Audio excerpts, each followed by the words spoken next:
आज हम बात करेंगे उत्तर प्रदेश की सियासत में उबाल लाने वाली एक ऐसी कहानी की जो ना सिर्फ सियासी गलियों में चर्चा का विषय है बल्कि हर उस शख्स को सोचने पर मजबूर कर देती है जो सत्ता और संघर्ष की इस दुनिया को समझना चाहता है। ये कहानी है समाजवादी पार्टी की विधायक पूजा पाल की, जिनका नाम इन दिनों सुर्खियों में है। अनुशासनहीनता के आरोप में सपा ने 3 विधायकों को पार्टी से बाहर का रास्ता दिखा दिया, लेकिन पूजा पाल पर कोई भी कार्रवाई नहीं हुई। क्या पीडीए का फॉर्मूला इसका कारण है या फिर उनकी वो दर्दनाक कहानी जिसमें 21 साल की उम्र में विधवा होने से लेकर अतीक अहमद जैसे ताकत और माफिया के खिलाफ जंग तक शामिल है। इस वीडियो में हम पूजा पाल की पूरी कहानी, उनके सियासी सफर और 2027 में उनके चुनाव की संभावनाओं पर चर्चा करेंगे।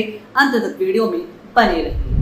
समाजवादी पार्टी ने हाल ही में अनुशासनहीनता के आरोप में 3 विधायकों मनोज पांडे, राकेश प्रताप सिंह और अभय सिंह को पार्टी से निष्कासित कर दिया, लेकिन चर्चा का केंद्र बने रही चायल से विधायक पूजा पाल, जिन पर कोई भी कार्रवाई नहीं हुई। राजनीतिक गलियारों में भी ये सवाल उठ रहा है कि पूजा पाल जो खुले तौर पर बीजेपी नेताओं जैसे केशव प्रसाद मौर्य के साथ मंच साझा करती हैं, उन पर कोई कार्रवाई क्यों नहीं हुई। कुछ महीने पहले हुए उपचुनाव में पूजा पाल ने सपा के लिए प्रचार नहीं किया बल्कि बीजेपी के पक्ष में अप्रत्यक्ष रूप से वोट मांगे। उन्होंने योगी आदित्यनाथ की तारीफ भी की है और कहा है कि उनकी सरकार में वो सुरक्षित महसूस करती हैं। सियासी गलियारों में ये सवाल गूंज रहा है कि क्या पीडीए यानी कि पिछड़ा दलित अल्पसंख्यक फॉर्मूले की वजह से पूजा पाल को छूट मिल रही है। पूजा पाल को बीजेपी को समर्थन देने की वजह बताई जाती है कि योगी सरकार में उन्हें अतीक अहमद और उसके भाई अशरफ के खौफ से मुक्ति मिली। 15 अप्रैल 2023 को अतीक और अशरफ की हत्या हुई और पूजा का कहना है कि इससे पहले वो हमेशा डर के साए में जीती थी। पूजा ने ये भी कहा कि मैं 2 बार विधायक रही लेकिन अतीक अहमद और उसके भाई अशरफ के डर से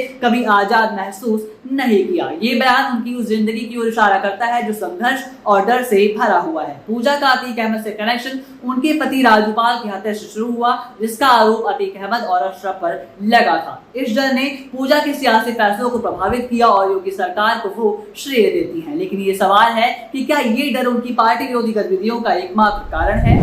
2005 में पूजा पाल की जिंदगी तब बदल गई जब उनके पति राजूपाल की हत्या इलाहाबाद में दिन दहाड़े कर दी गई। शादी के सिर्फ 2 हफ्ते हुए थे और इस घटना ने पूजा पाल को 21 साल की उम्र में विधवा बना दिया। राजू बीएसपी के टिकट पर विधायक बने थे और अतीक अहमद के भाई अशरफ को हराकर सियासी उलटफेर किया था। हत्या का आरोप अतीक अहमद और उसके भाई अशरफ पर लगा, जिससे इलाहाबाद में तनाव फैल गया। मायावती ने इस मौके को भुनाया और पूजा को बीएसपी का टिकट दिया। 2007 में पूजा ने अशरफ को हराकर पहली बार विधानसभा पहुंच गई। 2012 में उन्होंने अतीक अहमद को भी मात दी थी।